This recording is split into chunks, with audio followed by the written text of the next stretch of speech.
Heavyweight boxing fans, what's the deal? Wait for a few of you to follow up in here. Oh yeah, fight tomorrow. So man, it was a good day today, man. Got to see the weigh-in, AJ Povetkin, and then the news came out. I seen just put up the video. Tyson Fury said that he signed his portion of the contract, pretty much contract signed, and they're talking about December 1st for Wilder versus Fury. Man, I cannot wait for that.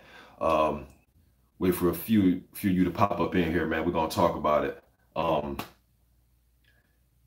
yeah, man. I think they should name it. I think they should name Wilder versus Fury. Shit just got serious.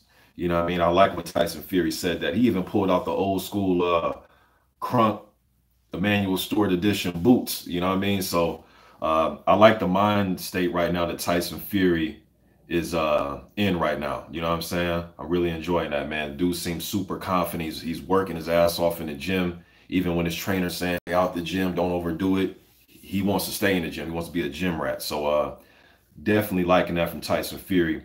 Um the weigh-in, well, before I get to the weigh-in, before I get to Joshua and Povetkin and their weigh-in, and even the David Price versus Kuzmin fight, before I get to that, man, um, want to just talk about some under the radar heavyweights really quick. Tonight, I wrote down some stuff so I won't forget. Tonight we have George Arias, the undefeated Dominican prospect. He is fighting Byron Poli. So I expect him to get the victory, cruise to victory in that.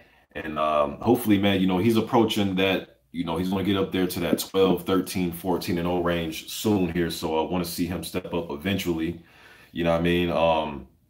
Seen an interview, well, I read an interview on Boxing Scene with Trey Lippy Morrison. He's going to be back in action November 16th in Oklahoma City. He did have a fight in June. He actually beat Byron Poli, who was George Arias is fighting tonight. He stopped him, I believe, in the third round. So I can't wait to see Trey back in there, man. He's 15-0 with 15 knockouts. We know he was out for a whole year, 2017. He had injuries. I believe he broke his hand, I want to say. I know he had a nasty gash he got in sparring. You know what I mean? So and then he also went on to talk about in that interview. Shout out, let me see. I see a couple people join. Doing Life Productions, what's good? Jimmy Tofasul, what's up, man? In that interview, Trey was talking about because he was working with Freddie Roach, and he looked good under Freddie Roach, in my opinion, man. He looked quick. He had nice little tight defense. He was trying to land the left hooks. He looked smoother. He looks smoother when he works with Freddie Roach. With his last fight, he got with his one of his fights, he got with his father's old trainer, Tommy Vergitz, and then he worked with him briefly, and then he had to that guy ended up taking a job somewhere. I think he went to Switzerland or something, and then he hooked up with one of his tough man competition trainers for his last fight. But he's back with Freddie Roach. Freddie, the dude trains a lot of world-class fighters, guys that are getting title shots. When you got guys like Manny Pacquiao, Miguel Cotto, a guy like Trey Lippy Morrison may not get the time that he wants, but he said this time around he's getting the time with some significant time to spend with Freddie to hone his skills. You know what I mean? So it's good that he's back out there in a wild card. Also, September 25th, Kayotaro Fujimoto will be back in action. I know some of you like, who the hell is that? But he's rated highly in the WBO. And don't be surprised if you see him matched up with like Tom Schwartz or somebody, because he's highly rated. You may see Joseph Parker fight him. Somebody's going to end up fighting him in that WBO ranking system. All right. And then Zhang Jili, he's going to be back in action as well. He's fighting Don Hainsworth. Some of you guys remember Don Hainsworth. He just fought. Well, he didn't just fight him, but he recently fought Bryant Jennings. You know what I mean? So I can't wait to see Jili. I want to see him step up bad, man. He's a big southpaw, big lefty. Went to the Olympics twice, I believe. I think he went twice. I think he won a silver in 08. I could be wrong. But can't wait to see the big southpaw. Also on the 28th, you got Lucas Brown. He's going to be fighting Julius Long in a rematch. You know what I'm saying? And I expect Lucas Brown to win that fight. Long has been out since 2016. Lucas Brown was not in shape his last fight. I follow him on Instagram, and he showed like side-by-side pictures, before, after, of a transformation of his body. He looks to be in a lot better condition, but we will see. And that first fight he had with Julius Long about 3 years ago, hey, they were giving and taking in that fight, man. He ended up getting a stop, and it looked like Long was tiring out towards the end. But I expect Brown to win the fight, but we will see when that fight takes place. All right. And then one more thing I wanted to cover. Uh, Also tomorrow we have AJ Povetkin, Price Kuzmin, and you also have Nick Mazurek. He's taking on Juan Good. Mazurek is an undefeated. He's a Polish kid out of Chicago. He's working with, I believe, Sam Colonna. He's working with him, who used to train Galata and Adamak and Fanfare, a lot of other Polish fighters.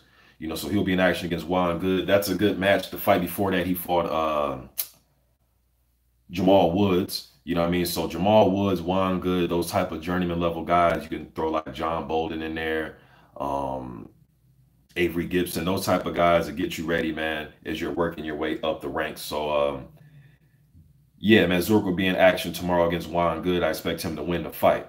All right, so now to the major stuff that y'all really want to hear me talk about. Oh, also Helenius versus Tepper is taking place on the 29th as well. I've done videos on some of these, man, but just updating some of you guys that just don't know or you didn't catch those videos. All right, but now to the juicy stuff. All right, first let me start with AJ and Povetkin and the weigh-in. All right, AJ came in at what, 246, so he's around the same he always is in his fights, between 242, 250-ish, somewhere in there. I believe Takam, he was 254, so 246. Typical weight, in my opinion. He's actually a few pounds heavier than he was for the Parker fight. I think Parker was 242. You know what I mean? But this fight right here, man, he has the weight advantage. Povetkin came in at 222. He looked to be in really good shape. You know, and both guys look to be in great shape, man, as far as that's concerned. You know, AJ is going to have a close to 25-pound advantage. He has what, a fucking 7-inch reach advantage, 4-inch height advantage, and he is 11 years the junior of Povetkin. Usually in a fight like this, I'm always gonna go with the younger, fresher guy. You know what I mean? But one thing about Povetkin, he hasn't, you know, he isn't one of these older guys that's been knocked out 3 or 4 times or been in just drag out fights his whole career where he's getting his ass whooped. He's pretty much been on a winning end every time except the Vladimir Klitschko fight. And in that fight, he showed a lot of toughness and determination.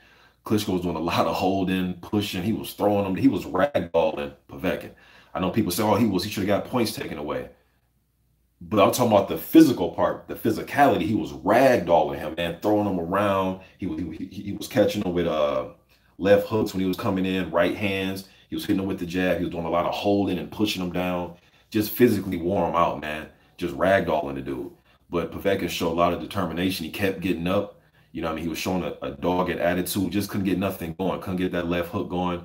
And you really pretty much can't get shit going when you're getting held. You know what I mean? But he couldn't find ways to fight himself out of the clinch. You know what I mean? Just wasn't strong enough, big enough to get out of the vice grip of Vladimir Klitschko.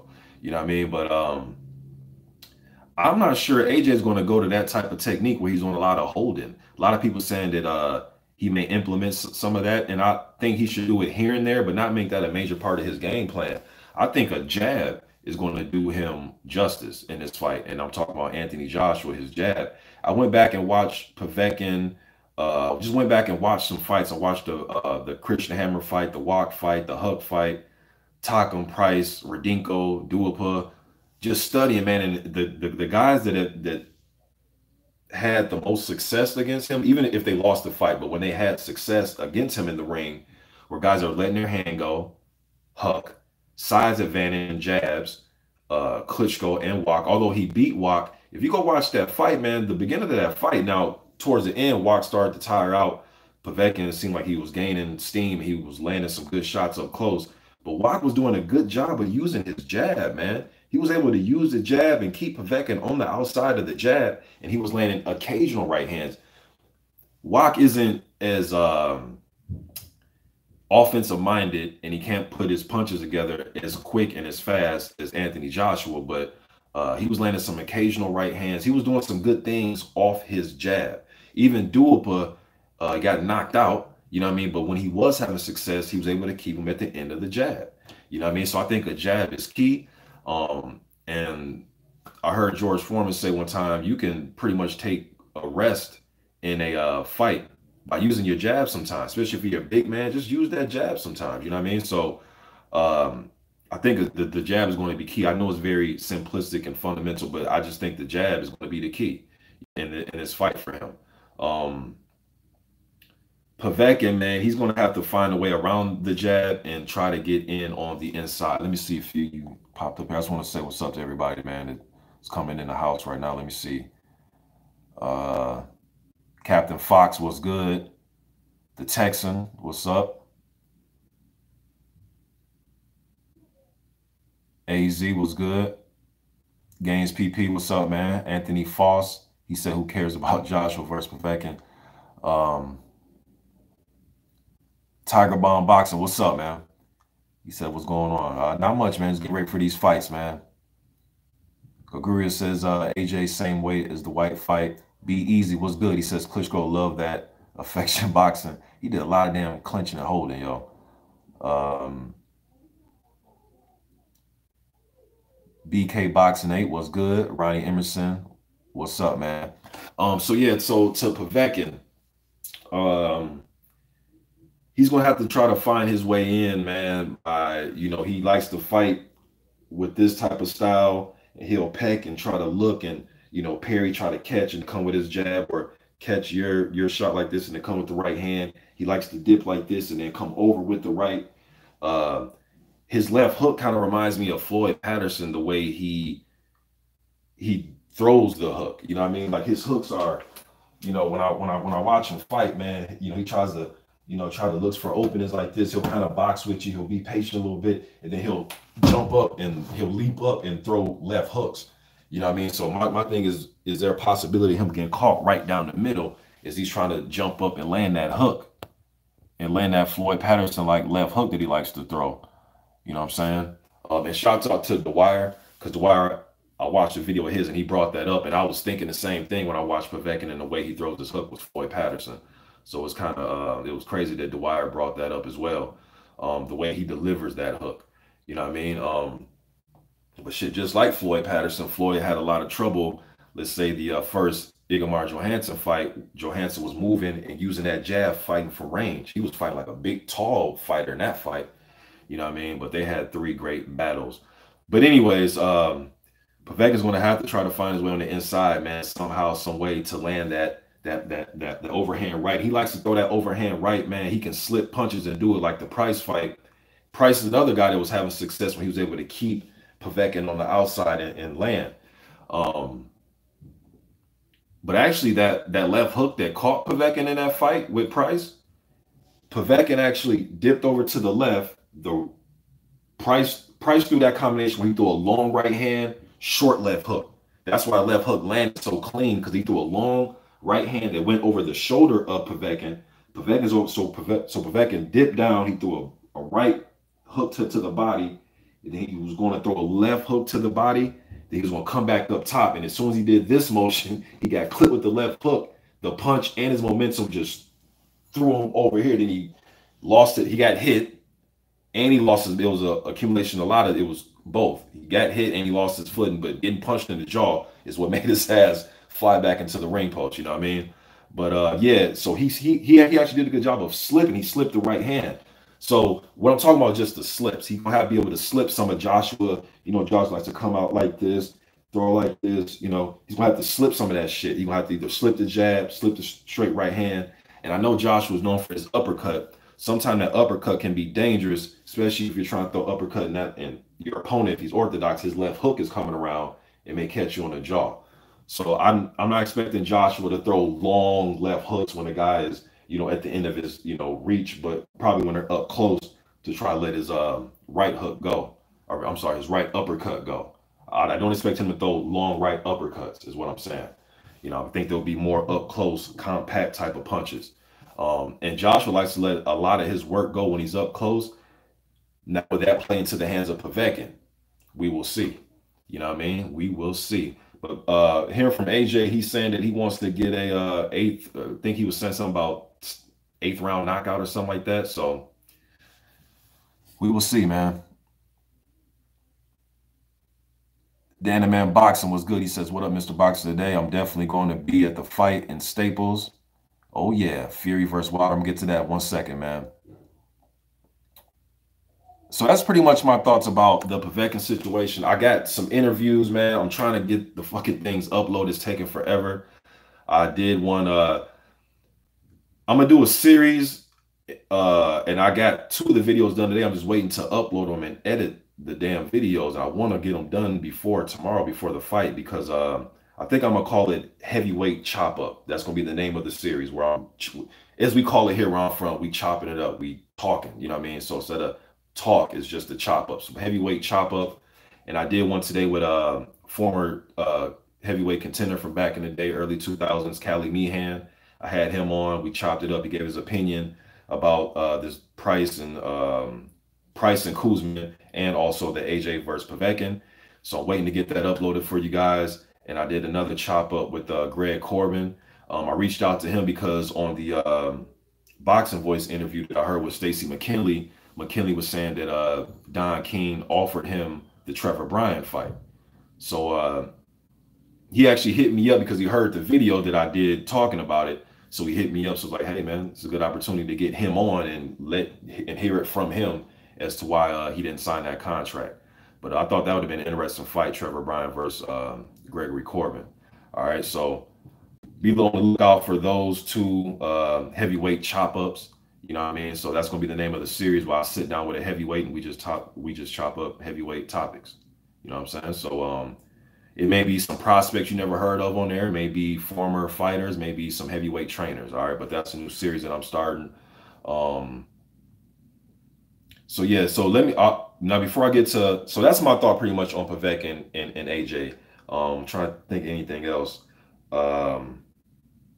Yeah, I don't think AJ is going to do a lot of clinching. I think he'll mix in some of what Wak was doing, some of what Huck was doing, some of what Klitschko was doing, some of what a lot of those guys were doing. And I'm thinking decision, maybe late stoppage. But this is going to be interesting, man, because Povetkin's not no bitch, man. The dude's not no bitch. It's just that he's just a smaller guy. You know what I mean? He has the pedigree and the technique, but 11 years older, smaller, shorter reach. I would assume Joshua's stronger. I think he has the edge in physicality. But we will see on fight night, man, because the left hook from Povetkin could change everything. You know what I mean? So we will see tomorrow. You know what I mean? Sergey Kuzmin versus David Price. Let me talk about this one real quick. Man, listening to, I watched some IFL TV interviews and listen to a lot of the UK fan base, and it's almost like one of those win one for the Gipper moments. You know what I mean? It's like everybody just pushing for this guy to just get over the top and actually pull out a victory. Now, yes, he has beaten the Sam Sextons of the world and Matt Skeltons and Tom Dallas, those type of guys, but when he stepped up to the Tony Thompson level, the Tepper level, the Hammer and Povetkin and those type of guys, obviously he comes up short and he gets knocked out. Now, to his credit, he knocked down Christian Hammer, had him hurt. He hit Povetkin with a good left hook, buzzed him, had him hurt. He put Tony Thompson down, had him hurt.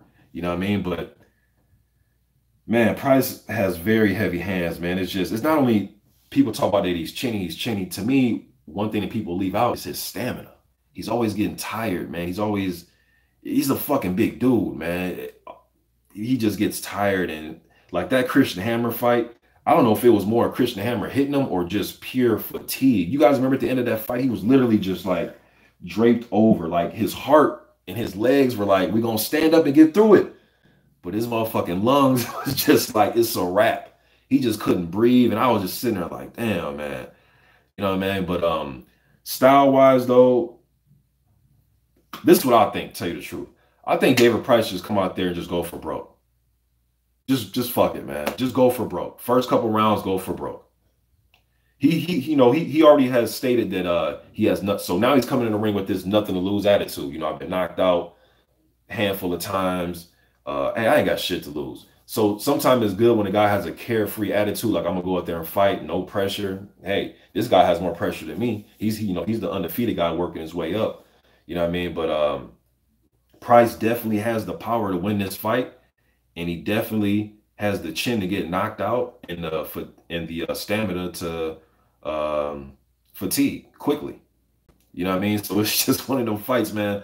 I'm going with Sergey Kuzmin, man. I watched Kuzmin in the World Series of Boxing. I seen when he stopped Joe Joyce in the amateurs. You probably could have argued the fight could have went on because you know how it is in the amateurs. If you get up and you just seen any type of, if the ref sees any type of, you being shaky or glazed over eyes, they just stop the fight quickly, sometimes premature.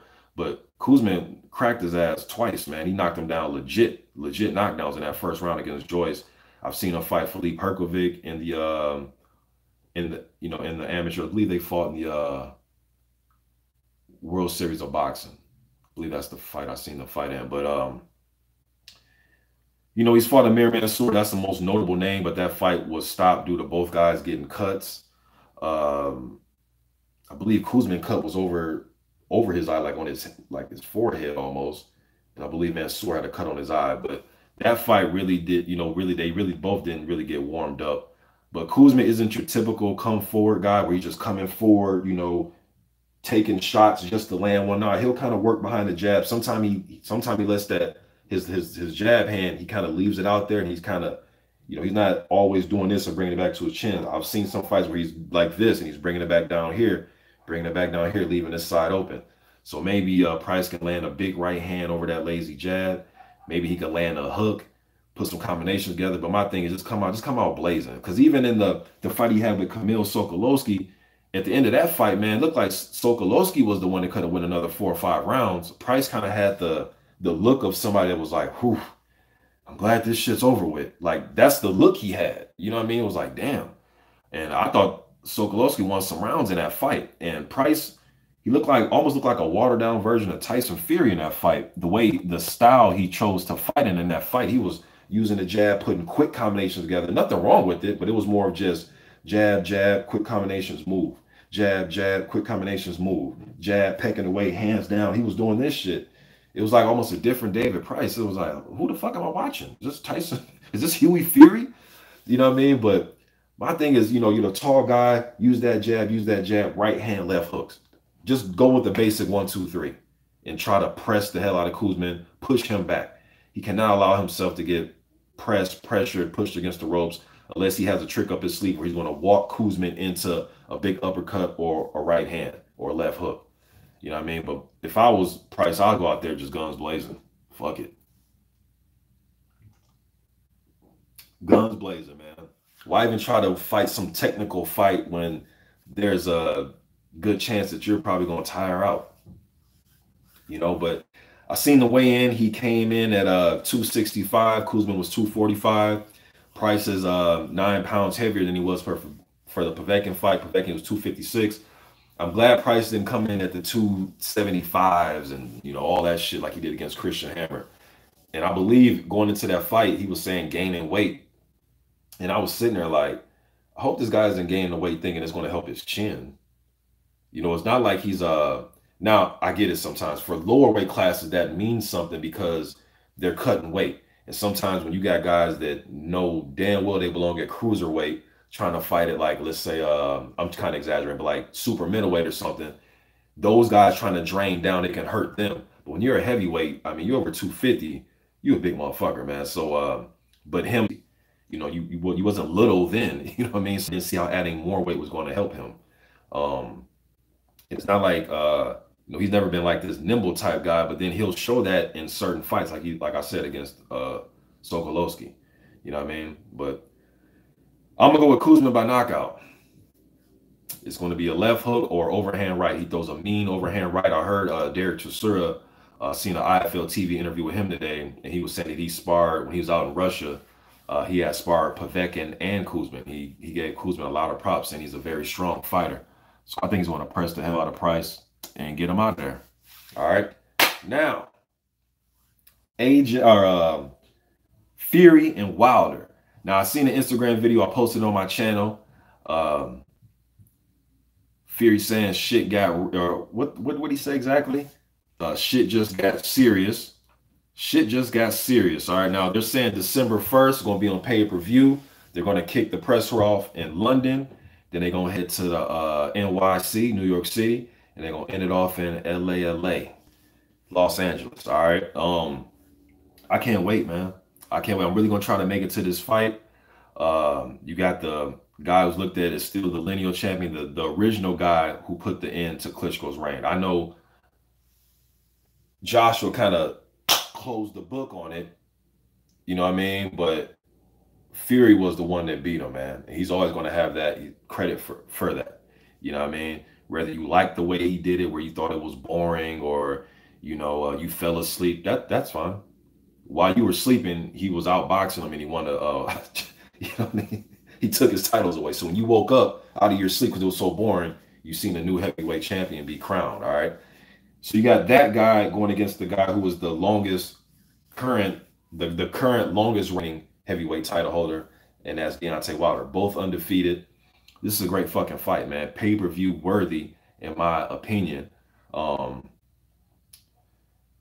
it's good to hear this. I know Tyson Fury last fight was August 18th, and I remember after that, they were posted that, I think that following week, they were going to come out with details and all that, and they never did. A lot of fans were getting worried about it. And like I said, after that week went by and nothing came out, I said, hey, look, man, I'm going to be patient. I've been patient since I've been on YouTube, man, for the last 10 years. I've been patient with a lot of fights, where some fucking fights took 2-3 years to make. So if this takes, like I said in that video, 3-4 weeks just to get ironed out, man, I can wait. I can be patient. Now, if the shit turned into months and months and months and months and a year, then it's like, okay, they're bullshitting us. But and I guess Monday next week, they're going to come out with more details about the venue and so on and so forth. So yeah, man, I'm excited about it, man. I know some fans still won't believe it. I want proof of the contracts. Show us the actual contracts with your signature on it. You know what I mean? But it is what it is, man. Good fight, good stylistic matchup. You got one guy who wants to stay on the out. Now, before I get to the styles, man, I heard on that video I seen today with Tyson Fury, a part of me is thinking, does Fury got some up his sleeve as far as wanting to be physical with Wilder, not having a slugfest? There's a difference between having a slugfest and just putting some physicality, just being physical with a guy, because he's going to outweigh Wilder, man, by a significant amount. Even if he gets down in weight, he probably is naturally 50 pounds heavier than fucking Deontay Wilder, probably 40 pounds, 50 pounds, somewhere in there. All right. Somewhere in there, between 35 to 50, somewhere in there. So will he do a lot of moving around? I think he will, but he may move around.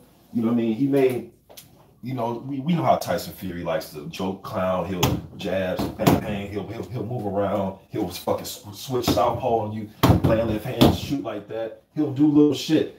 My thing is, will he add some of that with a little bit of this? Getting close, trying to bully, push, putting the jab back on him. Will he add some physicality to it, to where Wilder, he's throwing Wilder off balance? Wilder wants this. He wants this so he can land that. He wants this so he can land that.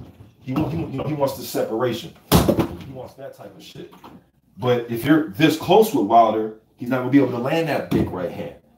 Now, I'm not saying Wilder's a chump when he's like this, because he landed an uppercut that put Luis Ortiz on his ass. Now, some of you may say Luis Ortiz was tired, fatigued.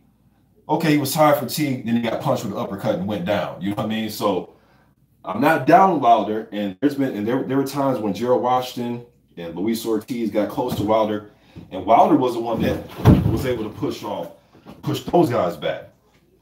Fury's a different animal. Why do I say that? Because I didn't think nobody in the heavyweight division, especially when the time that the fight happened, could match Klitschko on the inside when it came to this. Now, some of you may say, oh, Mr. Boxing, this type of shit they don't score fights like that. You're right. The judges aren't sitting there saying, well, he got the best of that clinch. They don't do that. But in the ring, the two fighters, the communication between them is, oh, I can bully you right now. I can push you. I can hold you and land shots like that and bully you like this. I didn't think nobody can do that with Klitschko. You go back and watch that Klitschko Fury fight. Fury was comfortable on the inside, when usually guys like Povetkin and other guys just get ragdoll on the inside with Vladimir. Fury was handling his business, like joking, sticking out his tongue, laughing, going like this, doing this type of shit, laying him up here. And I'm not sure Wilder's as strong as Klitschko when they're in like this. I may have to favor Fury when they get this close like this. Can he put his weight on Wilder? Can he push Wilder back, tire him out, bully him a little bit on the inside? You know what I mean? That's going to be interesting to see how that turns out. Or will Wilder be like how he always is when he's in his position, a lot stronger than we think by being able to push dudes off of him and getting them the fuck off of him and then going with his shots. Duhaupas was able to get in close and press him and, you know what I mean, taking shots to land a shot type of thing. It's going to be interesting to watch, man, like that. Then, obviously, when they're fighting from range, you know, Tyson Fury. Now, man, I know Tyson Fury is very agile. He likes fighting with his hands down. But it's not like he's this small target. He is a big, you cannot miss Tyson. He's 6'8", 6'9", 260 pounds, man. He's not somebody gonna be able to just miss. Although some dudes miss him, because a lot of dudes, they headhunt. They headhunt a lot. At least try to, you know, even if you're not really trying to be committed to the body, just throw a jab to his body. His body's not gonna move as quick as his head. You know what I mean? A lot, I think, and that's what Vladimir was doing, looking for those. You know, he was so hesitant with the right hand. You know how Vladimir likes to fight. He'll paw and probe with this because he likes to jab and with the left hook off the jab. My camera may be showing me southpaw because when I record, sometimes it shows me southpaw. But anyways, you know what I mean? And he was hesitant throwing his right hand. And what I was thinking, not only was the movement from Fury throwing him off, Fury doing this shit and then switching southpaw and then coming back and then doing that, you know, doing that type of shit. Not only was it that, it was the head movement to where it made Vladimir kind of like, okay, his head's right there. Damn, now it's over there. Fuck. His head's right there. Now it's over there. It's like he was hesitant, like he wanted to, and then Fury would move. Then he wanted to throw it, and then Fury would move. Then it was that. Whereas Wilder's like, man, I'm gonna throw this shit. If I miss, I miss. You know what I mean? And I've seen Wilder, like the Spilka fight. There was an instance in that fight, early in that fight, you guys probably remember this, where Wilder literally threw a right hand. He got so off balance, this foot came up. He missed it. He brought it back and then threw it again and then missed it again. Like, Wilder's going to throw that shit. Now, if Fury can get out the way of it and then counter, or get out the way of it and then counter, then he's going to be countering Wilder. You know what I mean? And then Wilder got the big, man, it's just a good fight all around, man. Well, no matter how you break this down.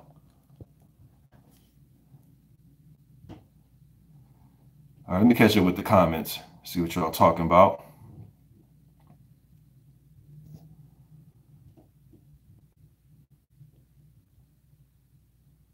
See a lot of you guys going back and forth.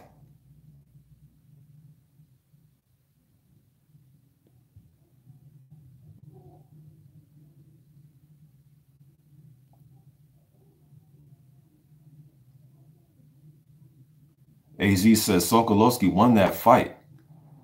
Man, that shit was close. After I watched that fight, I was like, damn, was this? This might be a fucking tune-up or tick-over, as they say in the UK, going wrong. Speaking of tick-overs, I was watching the IFL TV today. Chisora and Dillian White was going at it. It was pretty funny, entertaining. Eddie Hearn was talking about, it was, you know, White and Chisora going back and forth, something about 5 million, and what do you want? What do you want? You know, I'll just give me a flat fee. Chisora saying I'll take that, and then White was like, well, give me 5 million, or it was something to that. All right, it was something like that. And then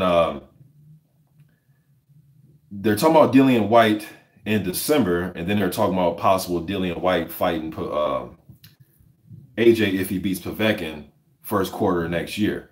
So if that is to happen, I know what's his name? Eddie Hearn was saying, well, why would White want to fight Chisora in a hard fight in December if he has like an AJ fight coming up? That's Dillian White, man. I like his mindset. Dillian White got that mindset like, oh, I'll fight Chisora in December and I'll fight AJ if I get the chance first quarter. He's not, you know, so it lets me know sometimes it's the promoter with all this takeover shit. You know, he's going to fight a takeover. Then, yeah, what got me was Hearn was like, he brought up that the possibility of having White in the U.S. in a takeover. And I'm sitting here like, you know, last time he tried that takeover shit, and I'm not trying to be a hater, literally, there were like 50 people in the crowd when he came over here and fought. Fuck, who did he fight, man? He fought one of the dudes from back in the day, man. Fuck, what's that dude? Showstopper, Malcolm Tan. He fought Malcolm Tan in not Omaha, but did they fight in Lincoln? They didn't. Crawford didn't fight his undisputed fight in Omaha. I think he fought in Lincoln, Nebraska. I think the fight was in Lincoln. Literally, you guys, I'm not bullshitting you, man. There was like 50 people there to watch the fight when he fought on the undercard. So I mean, if you have a tick over, man, just keep that shit in the UK. At least he can have it in York Hall or something like that. You know what I mean? Where a few thousand to show up, but coming here and fighting in front of 50 people again, like, now maybe the setup will be different, but the last time he was here, he fought in front of 50 people, man. Was that even really worth it? You know what I mean? Or are you going to fight a higher level journeyman?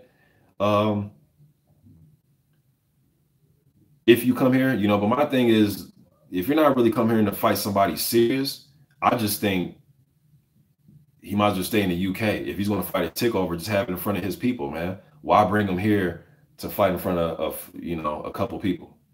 You know what I'm saying? But man, I like Dillian White's mindset about the way he just wants to fight anybody. Now some fans may say, "Oh, but he don't want to fight Luis Ortiz." I already know fans gonna say that, but you guys know what I mean, though, man. I like the fact that he will want to take on Derek Chisora in December, being going off the first fight they had a fucking war. Not a lot of dudes would be like, you know what, I'll go and fight that dude. We may have another war like that, and you know, if I win that fight, I'll get my title shot. But I like that though. I like the fact that he's willing to do that. Now, will it happen? Will it come to fruition? I'm not sure. Derek Chisora, he was saying that he does have a plan B already in motion. You know what I mean? So I'm glad that he's not sitting and waiting, because he needs to capitalize on that knockout victory over Carlos Takam. That was a good fight.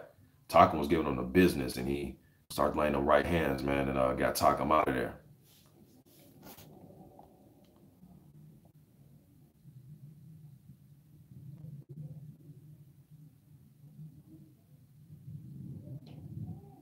All right, see a few of you going back and forth. I'm not gonna be long on this one, man. Like I said, I got two interviews for those you just joined. I got two interviews doing a series called Heavyweight Chop Up.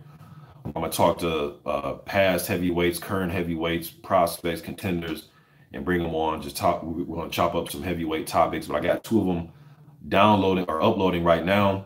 Just gotta edit the damn videos, but one with Callie Meehan and another one with Gregory Corbin. All right, so they give their opinion about this Povetkin versus Joshua fight, and they also talk about what they got going on right now. Callie Meehan is training his son, Willis Meehan, who's a heavy-handed motherfucker. That dude got some heavy-ass hands, man. He has a fight coming up, and Gregory Corbin gives his explanation about why he did not want to sign that contract to fight Trevor Bryan, all right? And he also talks about what he's been up to and what he got coming up next and who he wants to fight. One of the guys I know who he wants to fight is Trey Livy Morris. I think that'd be a damn good fight, man. Damn good fight. Plus, they can get that Texas-Oklahoma rivalry. For those of you in the States, you know about the Texas-Oklahoma rivalry, especially in college football, American football.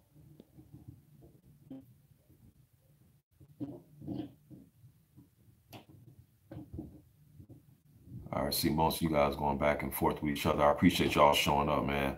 Arjun Gunlithby, what's up? He says, Fury and Wilder, the true champions going at it. Tone Bangers, what's good, bro? James Coleman, what it do?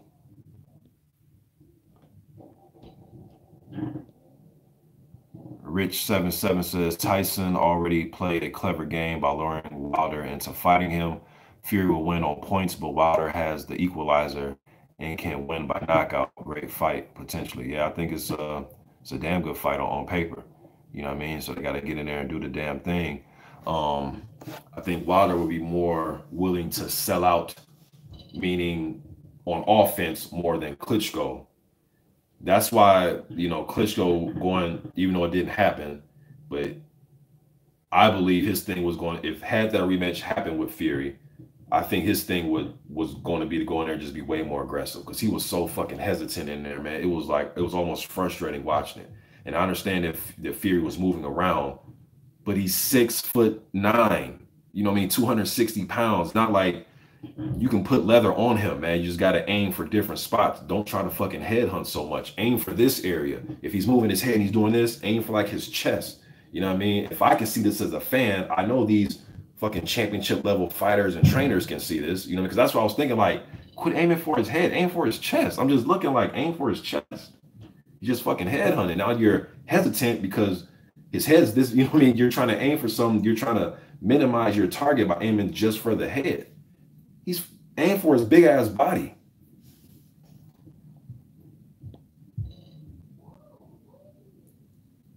Rich77 said white shirt was shocking. Yeah, he had a that shirt was interesting that he had on that interview. If you're talking about that IFL interview he had today.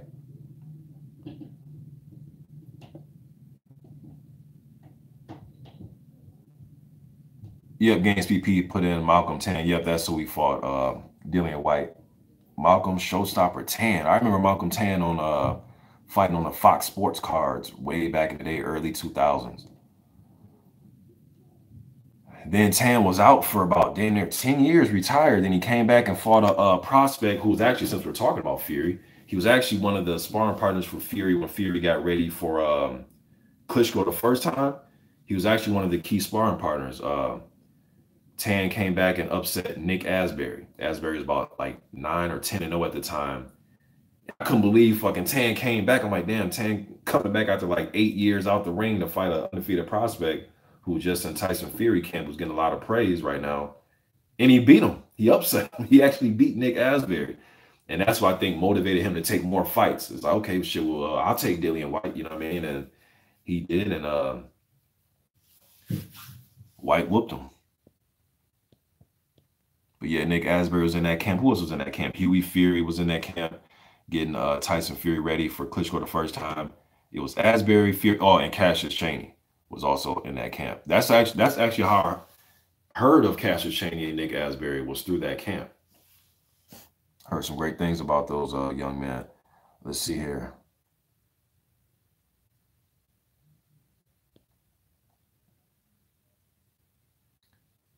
Games PP says interview with title holders. If you're talking about me getting interviewed with title holders, I mean, to me, man, I would like to, but sometimes it's I think I got a connection to one of the title holders that I can probably get an interview, being that I communicate with one of his friends. I'll just say shit, Malik Scott. I can probably get a, if I really press for a Wilder interview, I'll try to get it. You know what I mean? But the thing with me, man, is I would like to chop it up with people who want to chop it up with me. Cali Meehan watches my channel. He's actually reached out to me before I even knew he was watching the channel. I just seen a guy, or I seen doing the live, I seen somebody, just like you guys are in the chat, named Cali Meehan. This is the internet. People can have sound fucking Eddie Murphy, you know what I mean? But it was actually the real Cali Meehan. We communicated. He wanted, I want to chop it up with people that want to chop it up with me. I'm not chasing fighters around. You know what I mean? And then Greg Corbin, another guy, undefeated prospect guy that I figured out was watching my channel. You know what I mean? So I appreciate that. And I would like to chop it up people that want to chop it up with me. I'm not really big into chasing these guys around. Jarrell Miller, he's another guy that's watching my channel. Eric Molina. So I appreciate all those guys listening to me, man. You know what I mean? And saying that they watch my channels and get updates on some of the guys that they probably never heard of, or if I'm talking about one of their fights. So that's what I'm more into. Yes, I know there's higher profile guys out there, of course, but I want to talk to people that want to talk to me. You know what I mean? So I would love to have Joseph Parker on, Anthony Joshua, Deontay Wilder, those type of guys, man. But I'm not gonna lie, I have reached out to some guys and never heard nothing, but I'm not the type of guy. I know some people think you need to be resilient, keep asking. Nah, I'm gonna ask once, maybe twice type of guy, and then I move on. You know what I mean? Shit, I'm a grown man too. I'm older than some of these fucking dudes, man. So I'm not gonna be begging nobody for an interview. Jarrell's the guy I've tried to get on. I met him through him commenting on one of the videos I did about him. You know what I mean? But Still haven't been able to get him on. He did a drop for me. You guys see my drop that he did for me. Some guys have done some drops for me. Andy Reeves Jr. is another guy that's watched my channel. I got a chance to interview him. Junior, anybody that's interviewed me has been guys that's told me that they watch my channel. So in a nutshell, all right. So that's pretty what it is. But would I like to get Tyson Fury? Of course. You know what I mean? Of course I would. But I want to talk to people who want to talk to me, man.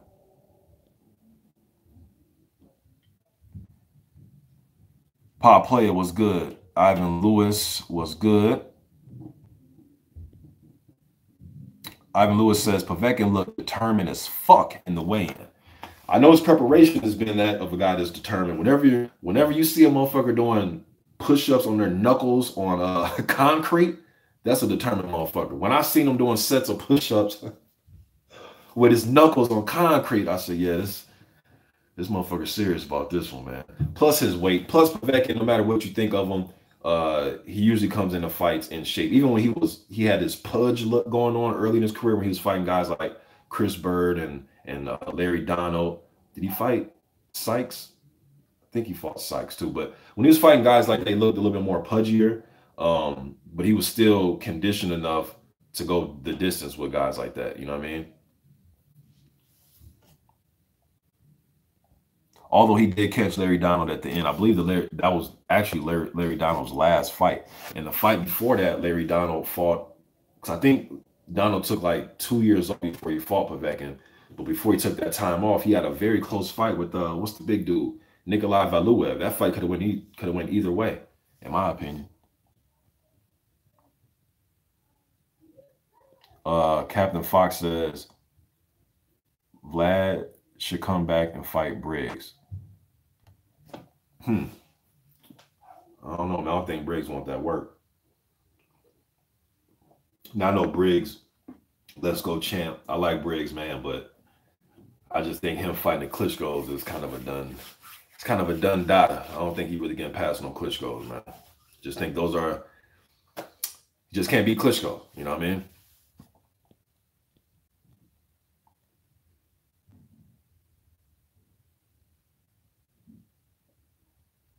Doing live production says Miller interview should be interesting. Yeah, tried to get him on, man, but you know, it is what it is. You know, I appreciate him doing the drop for me, but you know, it is what it is, man.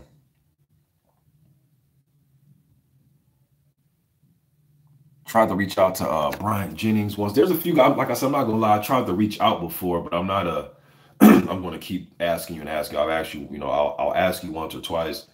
If it just doesn't pan out, shit just doesn't pan out, man. There's a lot of stuff to talk about. You know what I mean? I've got this far without having a lot of interviews, or I'm not really known for just a lot of interviews on my channel anyway. So I'm not really an interview. My channel doesn't thrive off of my interviews. You know, I gotta get an interview, you know. So if I never get an interview again, shit, I'm good. But I would like to add that to my channel. And me talking to prospects, that's like, you know, that's the epitome of my channel, is giving light to guys like that. You know what I mean? You know, for me, man, I want to present these guys to you. It's funny now, a lot of these guys are getting rated highly. They're getting title shots. Once upon a time, Anthony Joshua was a prospect that I talked about. That people are like, video literally got like a couple hundred views.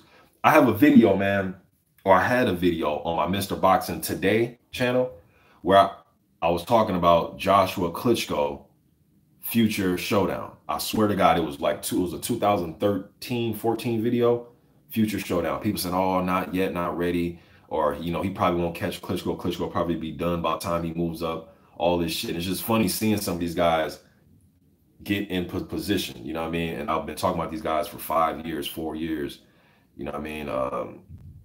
So to see guys like Charles Martin, whatever you think of him, I talked about him when nobody knew who he was. The dude ended up winning the damn title. You know what I mean? Dillian White was another guy. Now he's out for the world to see. Dominic Brazil, Deontay Wilder, Brian Jennings. So to see these guys come up and get known more and win titles and be rated, even guys like Tom Schwartz and Otto Wallen, these type of guys are being rated in top 10 of sanctioning bodies. You know what I mean? These guys are making a way for themselves. So I like bringing these guys to you like that, man. And I'm the type of guy, man, when it comes to heavyweights, I don't want to wait until Dan Rafael tells me who's good. You know what I mean? Or for Johnny Nelson to tell me who's good, or for Jim Lampley or Boxing Scene to tell me who's good, or and shouts out to all of those people and entities. But I don't need to do that. I do my own research. I do my research. I come to my conclusion. Then I give it to you guys and let you come to your own surmise. You may think the prospects are bum. Why am I even doing a video on them? You may think the guy may be champion in a year or two. That's the thing. I'm gonna let you decide. You know what I mean? So I love so back to what I was saying originally, me having guys like Callie Meehan, who was a contender back in the day, or having a Gregory Corbin, that's the epitome of my channel, man. Giving guys like that a like. You know what I mean? Everything can't just be about Joshua Wilder and Fury. I mean, god damn, there's other fighters in the division.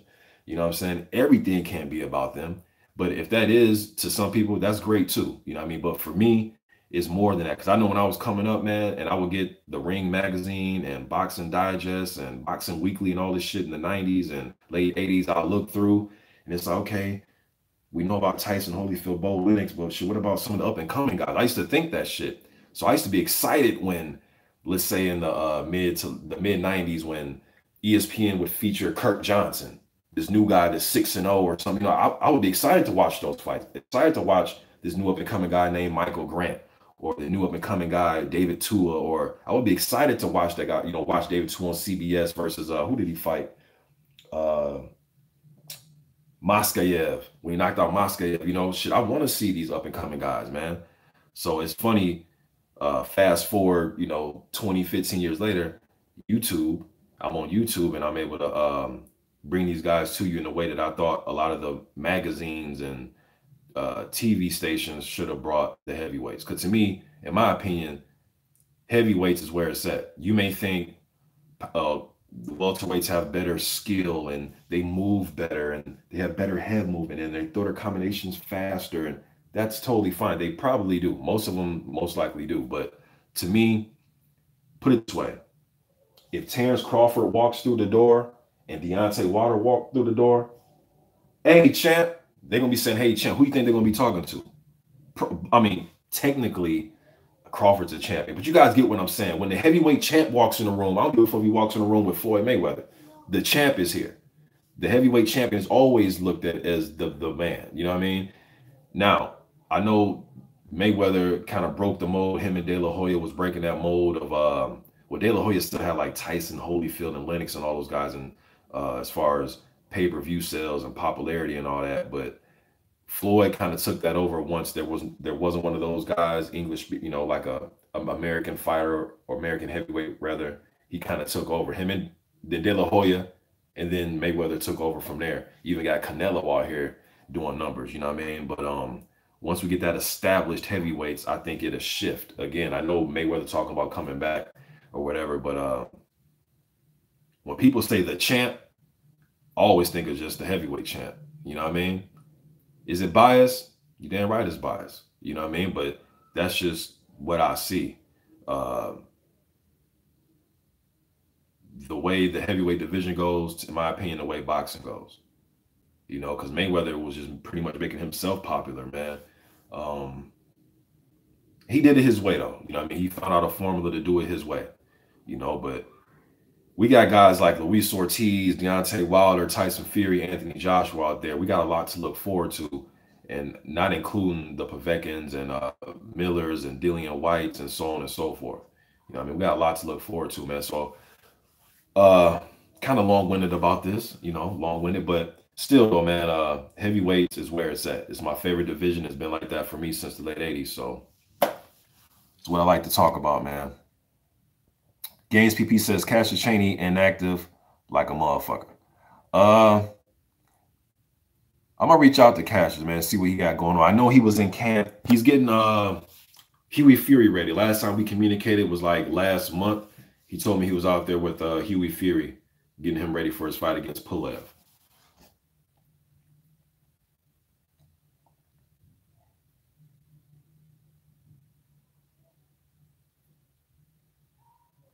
JMJ 2121, what's up? He says, what's good, Mr. Box Today? Too listening to you on my birthday. Hashtag the big 42. Big James Worthy. Okay, so you turned 42. Happy birthday, man. Salute to you, JMJ 2121. Happy birthday, bro. AZ said, let's go, champ.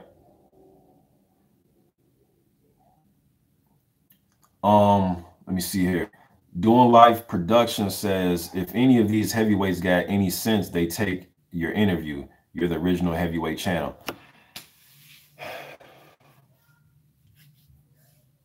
You said it. You know what I mean? What more is there to be said?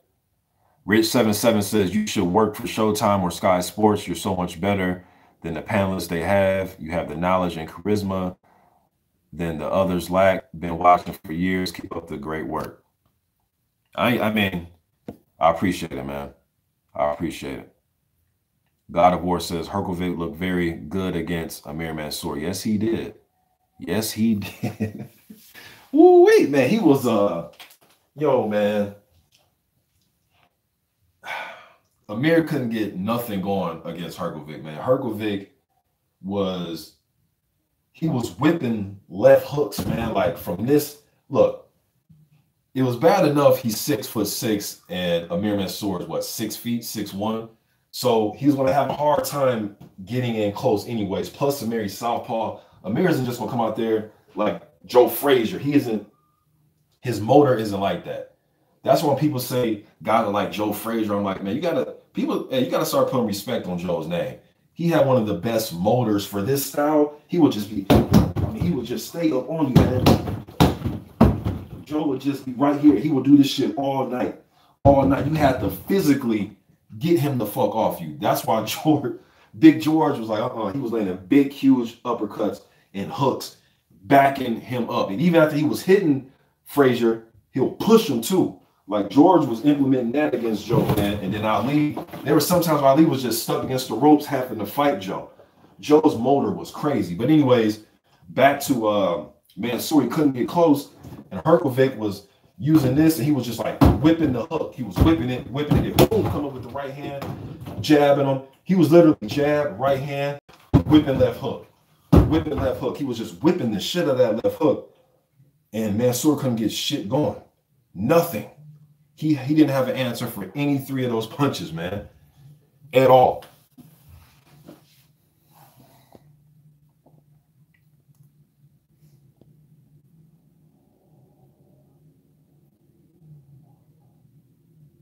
Tiger Mom Boxer says, Mr. Box today, all you talk is sense, pal. I appreciate that, man. AZ says, Herkovic looks like Vitali. Yes, I brought that up about 3 years ago, man. When I was looking at his style, I'm like, man, this dude. And I think highly of Vitali Klitschko. I think he's actually better than Vladimir, in my opinion. But anyways, I'm like, man, he has a Vitali-esque type of style, man. Because Vitali, like, if you guys watch the Chris Arreola fight, it almost looked comical. It does look funny because look, man, I'm 6'5", about 245. So even I know sometimes I may look like, clunky a little bit, sometimes hitting his bag or whatever. I know a lot of you give me my props, but I'm a big dude, so I'm not gonna move as smoothly as a fucking welterweight and the lightweight. But when I was watching Vitali, man, it almost looked comical when he was moving back. Not Chisora, but Arreola's trying to charge forward on Vitali. Vitali's like doing it just looked awkward, man. But he was moving back, pop, pop, moving back, pop, pop. He was just like moving back fast and quick. And Herkovic has some of those types of rhythms and movements where he's whipping hooks, and he's even like whipping awkward body shots. Like he's whipping the hook and then like that. He's doing this type of shit. He does have a Vitali-esque type of style to him. Now, can he have that type of chin that Vitali had? Will he be able to master his jab like Vitali? And will his power develop into the power Vitali had? We will see. But from what I see right now, I really like Herkovic, man. He was my favorite going into that 2016 Olympics. I did a video before the games. I actually did it at the end of 2015 where I picked Herkovic as my favorite. The Olympics hadn't even started. It was still like 7 months away. You know what I mean? I still picked him as my favorite going into that. You know what I mean? And I thought he should have made it to the gold medal round. I did not think he lost that fight, but it is what it is.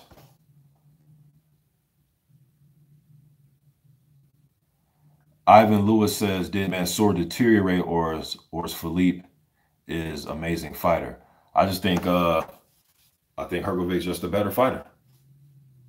I think he's a better fighter. He was able to enjoy a lot of the physical advantages. Although both guys are kind of similar in their weight, when I looked at their what they weigh in at, um, similar weights, but the youth, the height, the reach, power. Um, Although he's younger, he was a lot younger than Amir with like 20, about like 20 years. Uh, he has a lot of experience, man. Even for a young guy like that, fighting the World Series of Boxing, the Olympics, the amateurs, uh, AIBA tournaments. Dude has a lot of fucking experience, man. He's seen so many different styles. I just think he's the better fighter at this point of their careers, man. And even Amir at his very best would still have problems with a guy like Felipe Hrgovic. Look at the Brazil fight. Look at the Gerald Washington fight. Some people thought he won the Gerald Washington fight. A lot of people thought he was beating Brazil. But guess what? He got a draw, and he ended up getting cutting his tongue, got punched in the mouth against Brazil, cut his tongue, and for whatever reason, he had to stop the fight. He quit on his stool. So Washington was having good success against Amir with letting Amir pressure him, walking him in the right hands, and off the back foot. Brazil started to pick up steam as Mansour started to get a little bit tired. He was getting a little bit more aggressive, started getting a little bit more bold in that fight. Hrgovic just put the beats on him. You know what I mean? Just put the beats on him, man. I think he beats him regardless, just no matter what, whether the fight was whatever version of Amir Mansour would have showed up.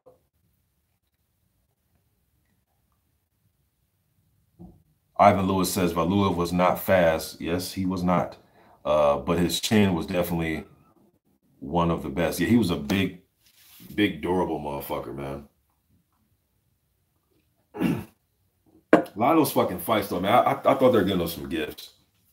The Larry Donald fight, the Holyfield fight. Obviously, David Haye beat him, but a lot of those fights, like he was losing, man. Just guys are outworking him. You know what I mean? Shagayev. It looked like guys are outworking Valuev, but as far as being big and tough and durable, yes, he was.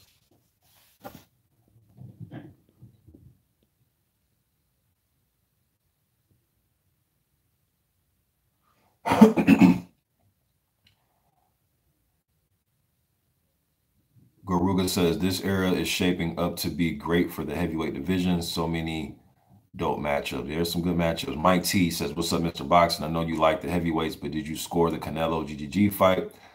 One of the best non-heavyweight fights I ever seen."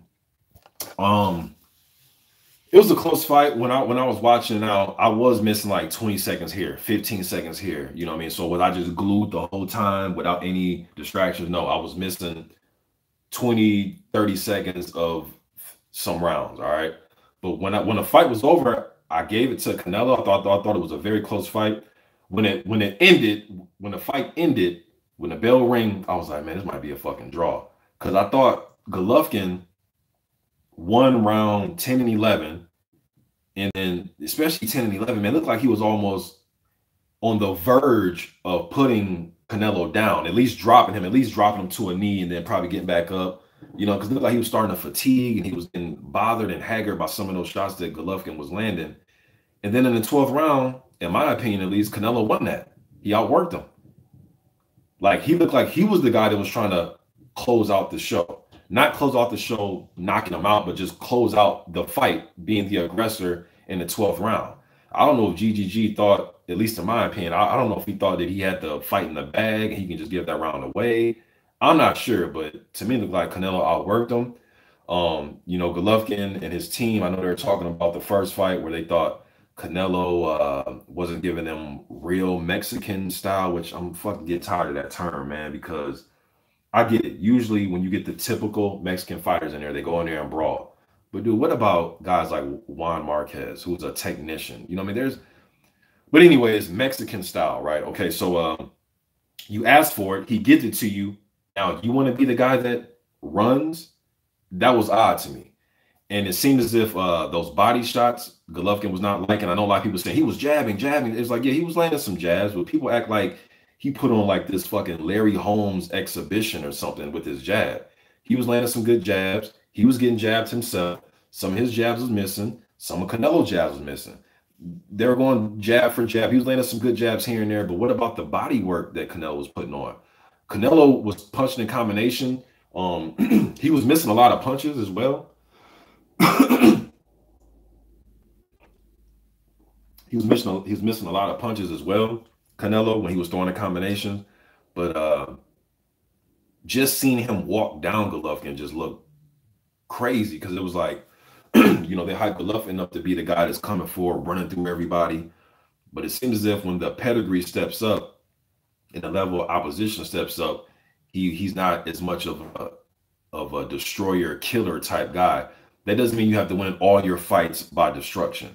But like the Jacobs fight, 2 Canelo fights, and to me, man, I just think he's that guy when he's fighting lower opposition, when he knows that he can go in there, walk you down, probably take some shots. He can, you know, slightly throw some head movement in there, counter you, break you down against guys he know he can do that against. Guys who I think he respects, he becomes more of a technician and a boxer, which there's nothing wrong with that. But it's just when the media and everybody's putting him out to conveying him to us like he's this Mike Tyson. He's not really a Mike Tyson type. To me, he's a technician that can walk you down and become, to me, in my opinion, kind of like how Miguel Cotto was in a way, as far as he's a patient stalker. He likes to use some boxing skill, walk you down patiently, and then land his hard shots. You know what I mean? Where the media was like, at least in my opinion, the way it looked to me, like they're trying to put this guy on us like he's like this Mike Tyson, Joe Frazier type style, and that's not him. You know what I mean? And they were kind of gift wrapping it with Mexican style, and I thought that was just bullshit, man. But yeah, man, I thought it was a close fight. I gave it to Canelo. I wouldn't have been mad with a draw. Some people saying it's the worst robbery. They're not watching, but I've seen a lot of comments. They're not watching boxing again, this, that. And I'm sitting here like, all right, shit, a robbery to me, man, a big robbery to me is like a fight like shit, Tommy Hearns versus Ray Leonard, the second fight. To this day, man. Oh my God. To this day, I just don't understand how they had that fight to draw. That is just bullshit to me, man. Bullshit to me. Tommy Hearns won that fight. I know Ray was coming on late, but dude, okay, he has some moments. Just let me get off that fight. That shit, man, it pisses me off, man. Oh, that shit pisses me off. That's a robbery to me. And there's other fights. I mean, I can go on and on down the list. I thought the Holyfield versus Lennox Lewis first fight was was odd. I thought that was fucking weird scoring. I can go on and on, but that Hearns Leonard rematch, man, to this fuck, man, just Xavier. I seen that comment you left me on the video, man. He says, "How did you score Rockman Tony?" Thought it was a very close fight, man. Tony did a good job of countering in that fight. Rockman was trying to overwhelm him with strength and right hands. I remember going into that fight, he was saying, "There's no way this dude can handle my power." And what's so funny, man, is him, Samuel Peter. There was guys that people actually thought were going to finally knock James Toney out. Rockman was one of them, and I remember the first Sam Peter fight. And boy, Tony is a motherfucker that can stand in the heat. He can stand in the fire and deliver. Where James can stand right here with you, man. Even Jurov was a guy that people thought that he would be able to put accumulation of punches together and be the first guy to stop James Toney. James can fight you right here. No matter how powerful you are, he can stand right here and fight with you, man. He can bend at the waist, come over, he can catch and shoot, he can catch, come back with left hooks, catch shots to the body, come over uppercuts, left hooks. You've seen it against Iran Barkley when he was in lower weight class. You've seen him moved up and fought Sam Peter like that. That Rockman Tony fight was very close, bro. I'm gonna go back and watch it again. After that fight, I would have been cool with a draw. You know what I mean? I thought Tony was landing the cleaner work, but then you can make an argument that Rockman was outworking him, out hustling him. And that's usually how when James will lose fights, it would just be the other guy just outworked him a little bit. You know what I mean? But I've never really seen James just get his ass whooped. You know how some guys, They go through a career, never really got like beat up. They got beat in a fight. I think Roy beat him, as Manuel Stewart said, rest in peace. I heard him talk about it once, and he said Roy just beat James that night because he was just Roy. He's just fast as shit. You couldn't hit him. He'll counter you enough to skate to a victory. You know what I mean? Especially if there was that danger in there where he felt as if, all right, I'm not gonna get stupid. But I really never seen James beat up, and I think a lot of guys like Rockman was going in there trying to overwhelm him with power, and that's just not the way to do it. You have to set James up, man. Um, I would have been fine with a draw. I thought JT was landing the cleaner work, but I'll watch it again though. Maybe I'll do a video just breaking down that fight again. But that's a great question, man. That Rockman versus James Toney fight. In all the James Toney heavyweights fights, I remember going into a lot of those fights. The big question is his weight, his weight, his weight. And I'm just sitting there like, man, when are these people going to just get it through their heads that this dude can have his fucking stomach hanging over his trunks and he's still going to make an entertaining fight? That's why when Mike Tyson was still hanging around, even after the Lennox loss, and even like slightly before that, it was around the time James Toney was in the heavyweight division. I remember they're talking about Mike Tyson, and I was like, man, at that stage, I'm not talking about 1988 Mike Tyson. I'm talking about the early 2000s Mike Tyson, along with when James came into the division and Roy Jones, those guys.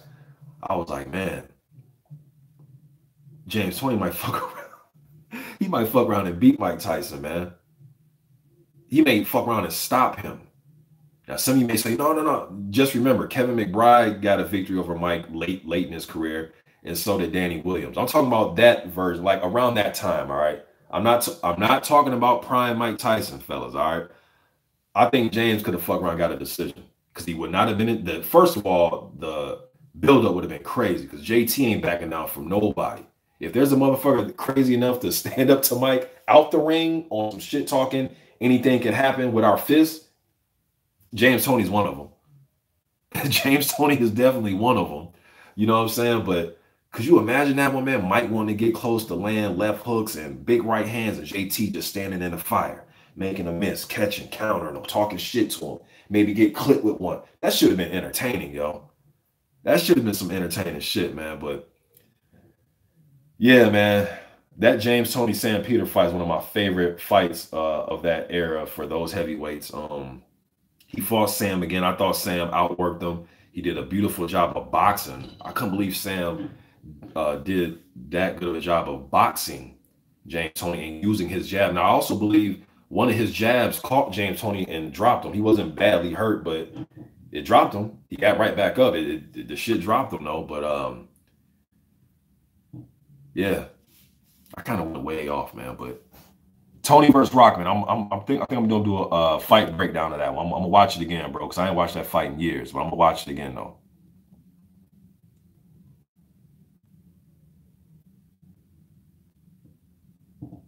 Doing Live Production says those prospects have accounts like everyone else. Let me see here. Charlambo's mark was good. Ivan Lewis says, my personal opinion, Povetkin is very similar to Tommy Morrison. Left hooks. Left hooks. Tommy had a really, really, really good left hook, man.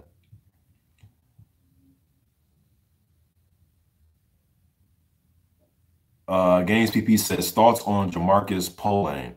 You know what, man? Out of all the prospects and guys I talk about, I've never heard of him. I keep it honest with you. And that's rare, but I would look him up.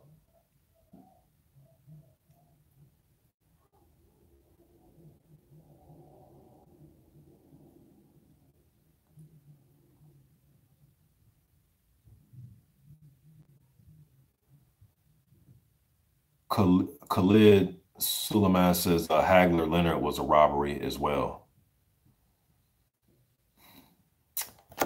Yeah, I mean, I got relatives that think that Hagler won that fight. That was a close fight, in my opinion, man. I know Ray, he did the old, I'm gonna put a 8-punch combination together at the very end of the, when they do the 10-second bell. He was doing little things to to win that fight, man. That was but to me, man, he was getting Hagler out of his game, man. When Hagler switched to southpaw, he was just doing a lot of shit that just wasn't Hagler like. You know what I mean? He was getting into the, when Ray would, bug his eyes at him and, try to get him out of his game. I thought Marvin should have just been more. He shouldn't have got into that, man. I think he could have fought a better fight. Whereas if I thought Ray fought the best he could that night, I thought Hagler could have fought an even better fight. But I thought Ray fought as best as he could that night. You know what I mean? But that Hearns Leonard too, though, man, just, oh boy.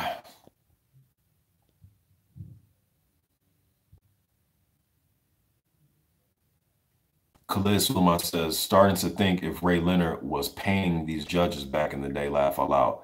Well, I can't really comment if he was paying them, but he was sure as hell playing them by the way he was winning rounds. You know what I mean? Trying to put the furry on at the end or throwing the flashy punches. Ray knew, man. Ray knew. Smart dude, man. Ray's smart. He was a smart fighter. Ivan Lewis says, James Toney speak, and I can't understand his speech. Yeah, it's getting a little bit rough to understand James nowadays, man, but he was a great fighter, man. One of my favorite fighters of all time. Tommy Hearns, James Toney. You guys know if you follow my channel, my 10 favorite fighters are all heavyweights. You know what I mean? But my three favorite is pretty much 1A, 1B, 1C is Ali, Larry Holmes, and George Foreman. Those are the best fighters I've ever seen. Let me see here.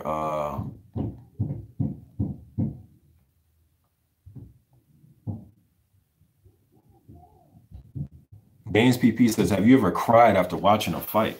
Yeah, when I was a kid, yeah. The Tyson Douglas. Cried. I cried Tyson Douglas. A fight that pissed me off going to school that following week from the weekend was the first Tyson Holyfield. I was so pissed. I hated Evander Holyfield, man.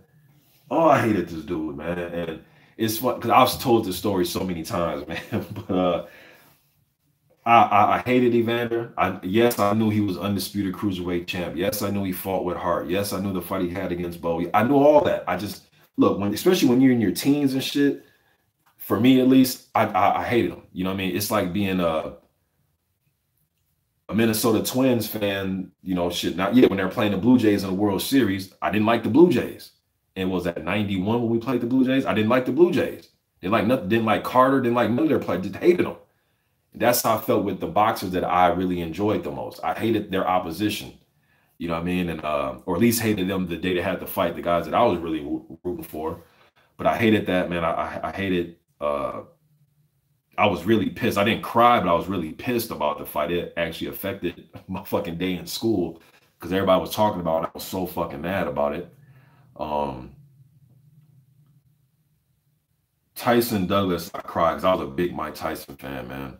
He, and I say that my favorite fighters is Holmes and all those guys and Ali and Foreman, but growing up, the guy that was playing in real time, well, Foreman technically and Holmes were fighting when I was watching fights.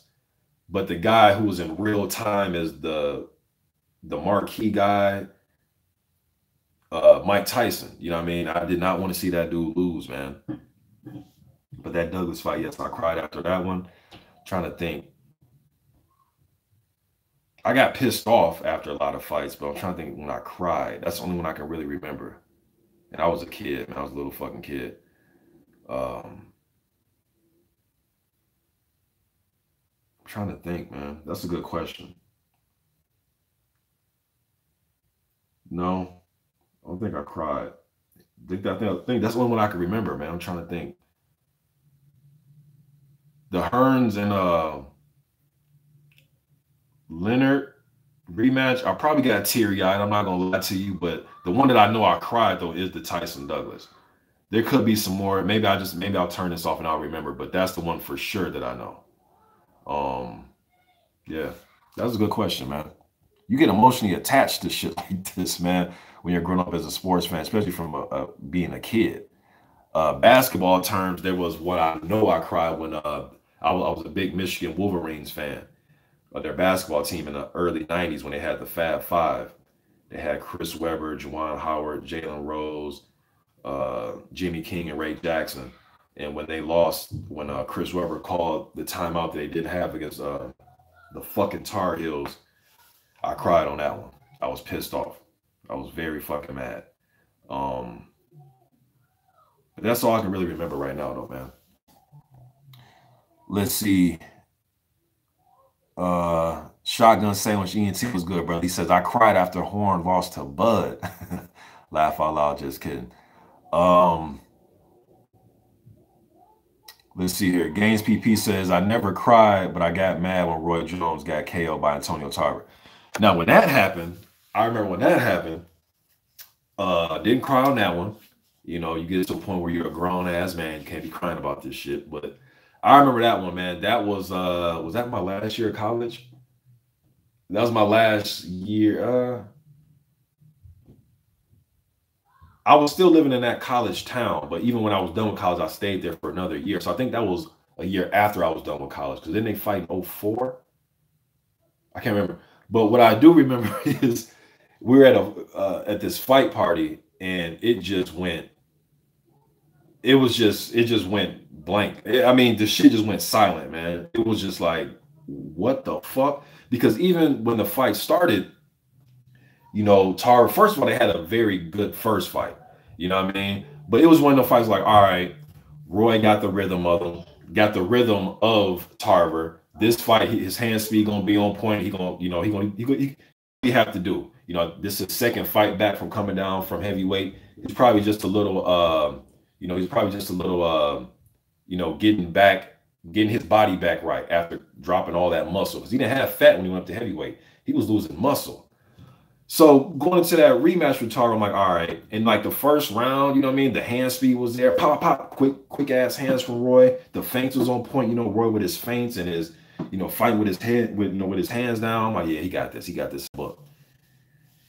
And before the fight even started, you know, Tarver just very confident when it came to Roy. It's like he, from them being kids, he knew like, man, I can beat this dude, man. He may be greater than me, go to the Olympics. Well, they both went to the Olympics, but you guys get what I'm saying.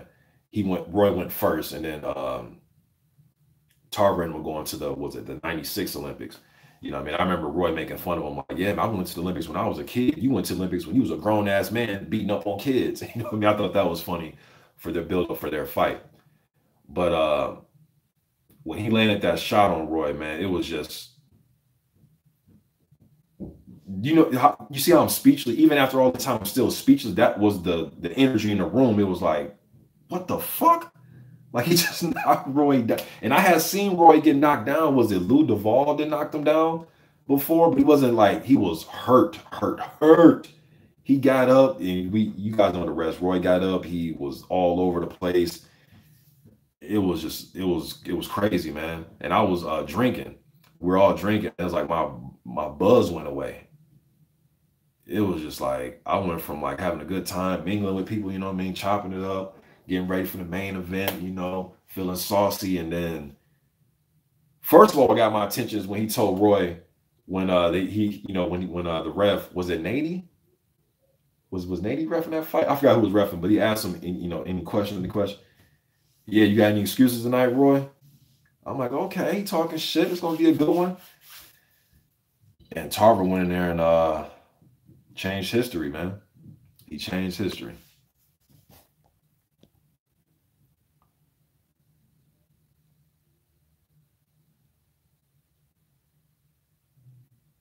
Shotgun Sandwich says, yeah, the Holyfield Tony fight was tough, but Holy was past it, and I love Tony so much. Yeah, he was piecing up Evander, man. That was sad to watch.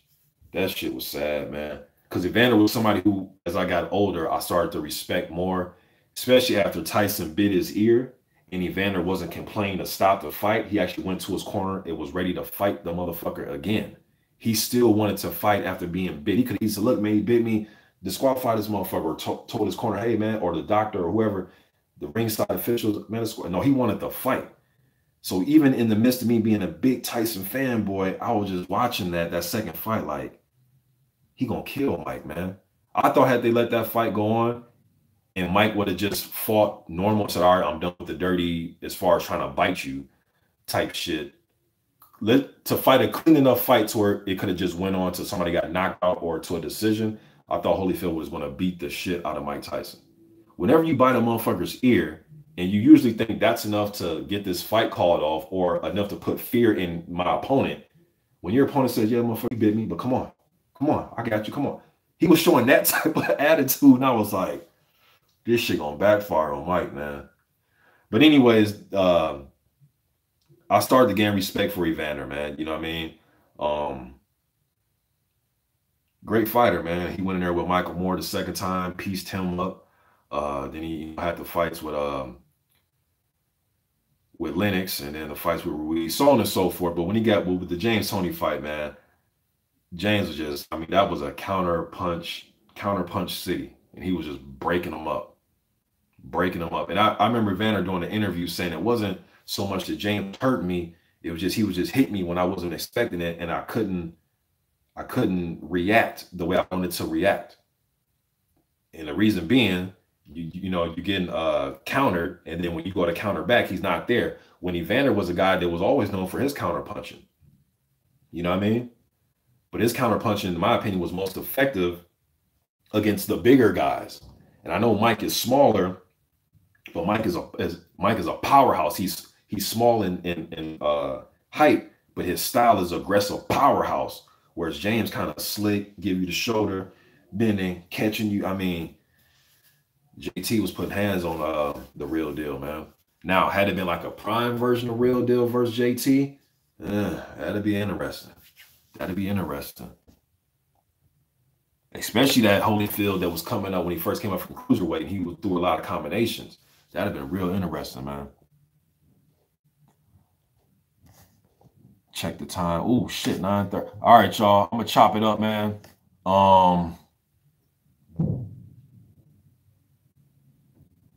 Answer one more question here. Let's see. Xavier says, what do you think when people say the heavyweight division hasn't had any great fighters since the 90s?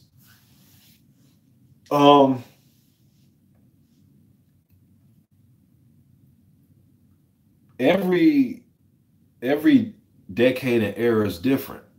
You know what I'm saying? That's just what it is, man. Every decade and era is different. Even I remember when I was in the 90s, people were still talking about the 70s. You know what I mean? When in the 80s, they were still talking about, Larry Holmes is dominating these guys, but this, this group of guys like Mike Weaver and Dokes and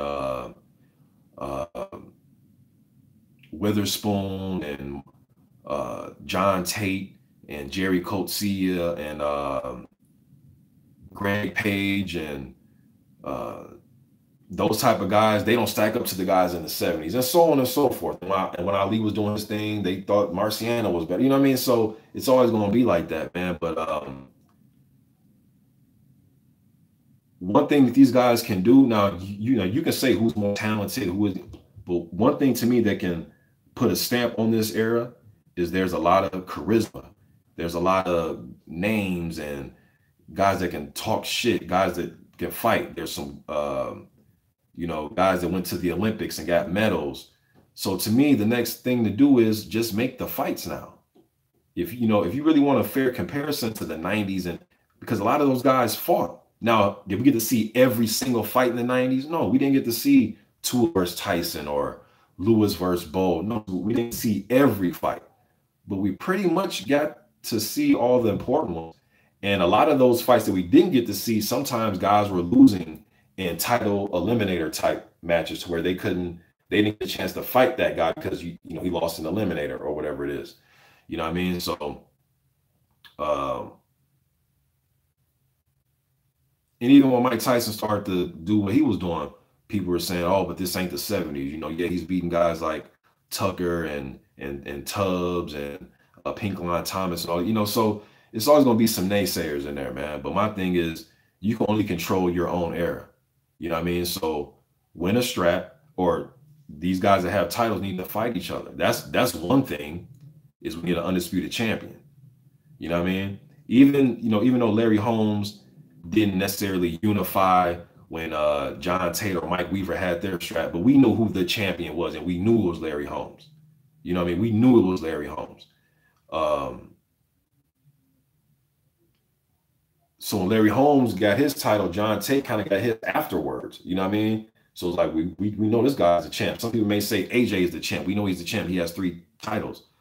But shit, Wilder is the current longest reigning title holder for right now. Tyson Fury is a guy who never lost in the ring after he beat Klitschko. So there's so much shit going on right now. But this is a good start. You know why? Because the Klitschko era is over. We close the door on that. You got a guy that's hanging around from that Klitschko era who's always looked at as number 2, Povetkin. He's fighting AJ tomorrow, who has 3 of the straps. Then you got Wilder taking on Tyson Fury. We just had AJ and Parker fight. Wilder beat Ortiz. Ortiz was in it. So just keep giving us these fights, man. You know what I mean? But as far as comparing the eras and who had greater fighters and more talent, I mean, that's always up for debate. Always thought that the 70s was the best era, in my opinion. That 80s era, that early 80s era, some of those guys were coming in off trying to be a mold of Ali. The way some of those guys, not all the guys, the way some of those guys, their fighting styles, I thought they were trying to mimic Ali a little bit too much. That early 80s era, but Holmes dominated. Then you had Mike Tyson. Then you had the Holyfields, Bowles, and on and so on and so forth. Lennox. Then we went into the Klitschko era. But I think what hurt the Klitschko era is it was 1A, 1B. 70s, we didn't have 1A, 1B. We knew Ali was the man. You know what I'm saying? I know Frazier had the title and Foreman, but we knew Leon Spinks, but we knew that Ali owned that decade. Like I said, I know Larry Holmes when he was champ. You had Big John Tate. Who do you fight, man? Was it Jerry Coetzee? He fought for that vacant strap. And then he ended up losing to Mike Weaver. But we knew, and then Mike Weaver was fucking inactive, and then he fought, was it Michael Dokes?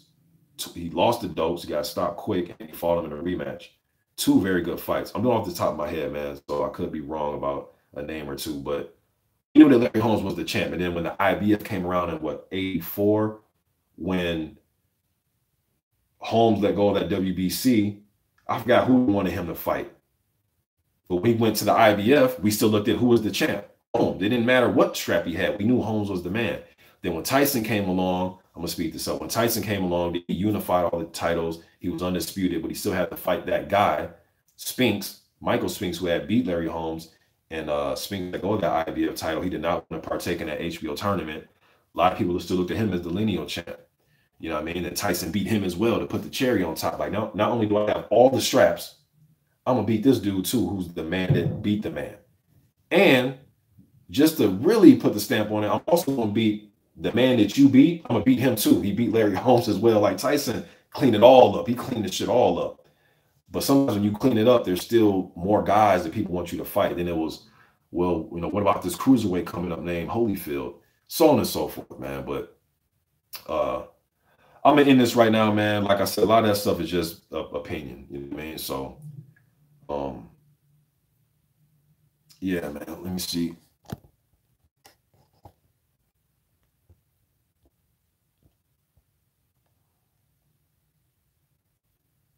Ivan Lewis says, Mr. Boxing, do you put bet on boxing in casinos? Nah, nope.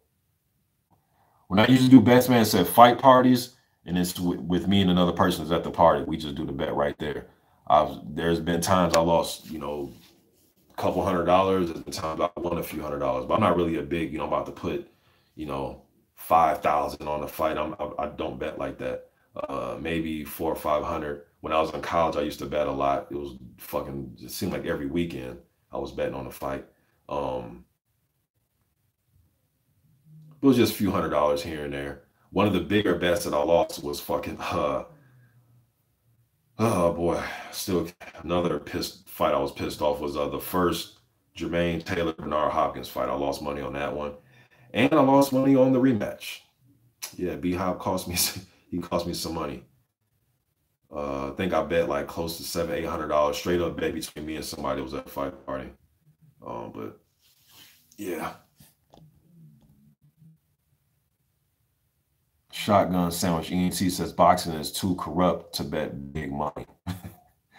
Yeah, man, especially if it's one of those situations where you leave it up to the judges. That's why I like fucking knockouts, yo. But hey, man, I surely appreciate you guys showing up, man. Definitely gonna be here tomorrow after the fights. You know what I'm saying? Definitely gonna be here tomorrow after the fights. Not just AJ Povetkin, but I'm gonna be here for the Kuzmin versus Price fights. I really want to see that one. I want to see how the prospect George Arias did tonight. I'll probably talk about that fight tomorrow. And then of course, we'll talk about Povetkin and Anthony Joshua. All right. Till next time, man, I'm gone. I appreciate y'all showing up, man. Peace.